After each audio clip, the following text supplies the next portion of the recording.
ጤና ይስጥልኝ የተከበራችሁና የተወደዳችሁ የፈጠነ ሚዲያ ተከታታዮች፣ ፈጣን እውነተኛና የተጣሩ መረጃዎች ወደ እናንተ የሚያደርሰው የፈጠነ ሚዲያ የዕለቱን አበይት ዜናዎች ይዘላችሁ ቀርቧል። በዛሬው ዕለት ካሰናዳናቸው ዋና ዋና ዜናዎች መካከል የብልጽግና ፓርቲን አዲስ የህገ መንግስት ማሻሻያ አቋም እንደሚከተለው፣ የገዢው ብልጽግና ፓርቲ በቅርቡ በአዳማ ከተማ ባካሄደው ከፍተኛ አመራሮች ስብሰባ ላይ በቀጣዩ ሀገራዊ ምክክር ላይ ለውይይት ከሚያቀርባቸው ዋና ዋና አጀንዳዎች መካከል አሁን ያለውን የፌዴራል ህገ መንግስት መግቢያ የመቀየር ሀሳብ ይፋ ማድረጉ ተዘገበ። የቢቢሲ አፋን ኦሮሞ አገልግሎት የፓርቲውን ከፍተኛ ምንጮች ዋቢ በማድረግ ዘገበው ፓርቲው እኛ የኢትዮጵያ ብሔሮች ብሔረሰቦችና ህዝቦች የሚለው የህገ መንግስቱ መነሻ ሐረግ ተቀይሮ እኛ ህብረ ብሔራዊ የኢትዮጵያ ህዝብ በሚል እንዲተካ ጽኑ አቋም ይዟል። ከተወሰኑ ሳምንታት በፊት በአዳማ ከተማ ለ3 ቀናት የተካሄደው የከፍተኛ ምስጢራዊ ስብሰባ የፓርቲው ምክር ቤት አባልና የተወሰኑ የክልል ከፍተኛ አመራሮችን ጨምሮ በአጠቃላይ ወደ 300 የሚጠጉ ሰዎችን ያሳተፈ ነበር። ይህንን ወሳኝ መድረክ የብልጽግና ፓርቲ ምክትል ፕሬዝዳንት አቶ አደም ፋራ በሊቀመንበርነት የመሩት ሲሆን ሁለት የፓርቲው ከፍተኛ አመራሮች የፓርቲውን ይፋዊ አቋም የሚያንጸባርቁ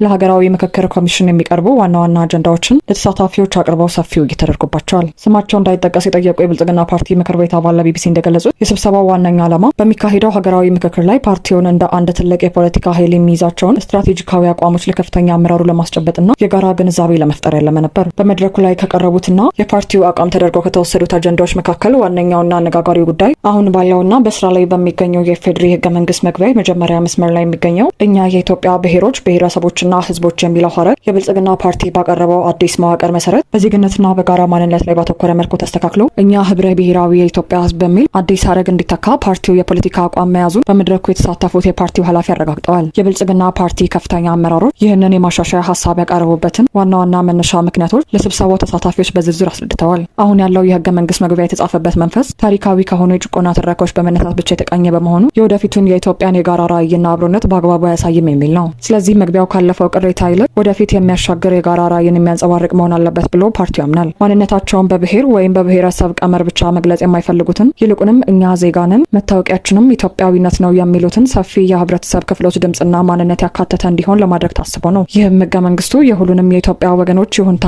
ባለቤትነት እንዲያገኝ ያስችላል ተብሏል። ይህ በገዢው ፓርቲ የተያዘው አዲስ የህገ መንግስት ማሻሻያ አቋም በቀጣይ በሚካሄደው ሀገራዊ ምክክር መድረክ ላይ ከሌሎች የፖለቲካ ፓርቲዎች ከሲቪክ ማህበራትና ከተለያዩ የህብረተሰብ ክፍሎች ጋር ለድርድርና ለውይይት ከሚቀርቡ አበይት አጀንዳዎች መካከል አንዱ እንደሚሆን ይጠበቃል። በቀጣይ መረጃ ህወሓት ባወጣው አዲስ መግለጫ የፌዴራል መንግስቱ ከተለያዩ የትግራይ አካባቢዎች ወጣቶችን በማታለል በክልሉ እንዲወጡና ወደ መከላከያ ሰራዊት እንዲቀላቀሉ እያደረገ ነው ሲል ከሰሰ። ዝርዝሩን እንደሚከተለው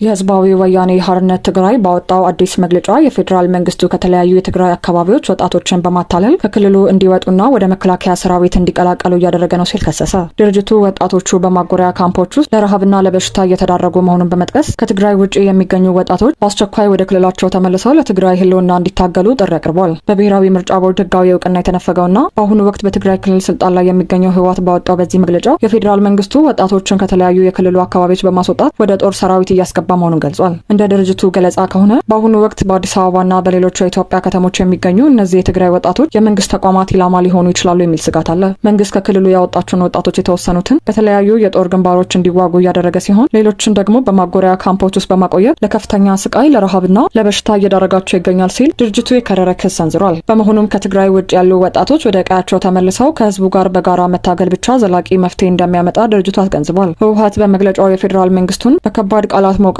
የቀጠለ ሲሆን በተለይም በትግራይ ህዝብ ላይ የዘር ማጥፋት እቅድ በማስፈጸም ጦርነቱን እያጠናከረ ነው ሲል ከሷል። በአሁኑ ወቅት የትግራይ ህዝብ በክረምት ወቅት በመጠለያቸው ውስጥ በብርድ በበሽታና በረሃብ የተሰቃየ እንደሚገኝ በመግለጫው ተጠቅሷል። በተጨማሪም መንግስት በቁጥጥር ስር ባዋላቸው የትግራይ አካባቢዎች የሚኖሩ ህዝብ በማንነቱ ምክንያት ግድያና ስቃይ እየደረሰበት መሆኑን ያመለከተው መግለጫው በቀሪው የትግራይ ክፍል ደግሞ በተጣለው እገዳ ምክንያት ህዝቡ ለከባድ ሰብአዊ አደጋ መጋለጡን ገልጿል። ይህ ሁኔታ የብልጽግና መንግስት የትግራይን ህዝብ ለማጥፋትና ስቃዩን ለማራዘም ቀደም ሲል ያዘጋጀውን ስልታዊ እቅድ ለማሳካት እየሰራ መሆኑን ማሳያ ነው ብሏል። ድርጅቱ አሁን ካለው ፈታኝና አስቸጋሪ ሁኔታ ለመውጣት ብቸኛው መንገድ ታግለ ከማሻነፍ በስተቀር ሌላ አማራጭ የለም የሚል ጽኑ አቋም መያዙን ይፋ አድርጓል። በመግለጫው ማጠቃለያ ላይም በዚህ ፍትሐዊ በተባለው ትግል ውስጥ መሳተፍ ታሪካዊ ክብር መሆኑን የጠቀሰው ህወሓት የትግራይ ህዝብ የሚያደርገው ይኸው ሁለንተናዊ ትግል በመጨረሻ ድልን እንደሚያቀዳጅ ሙሉ እምነት እንዳለው በማስረገጥ ጥሪውን አስተላልፏል። ለዛሬ ያዘጋጀናቸው የፈጠነ ሚዲያ ዕለታዊ አበይት ዜናዎች እነዚህ ነበሩ። ፈጣን እውነተኛና ታማኒ መረጃዎችን ሁልጊዜም በቅጽበት ለማግኘት የፈጠነ ሚዲያን መከታተላችሁን አትዘንጉ።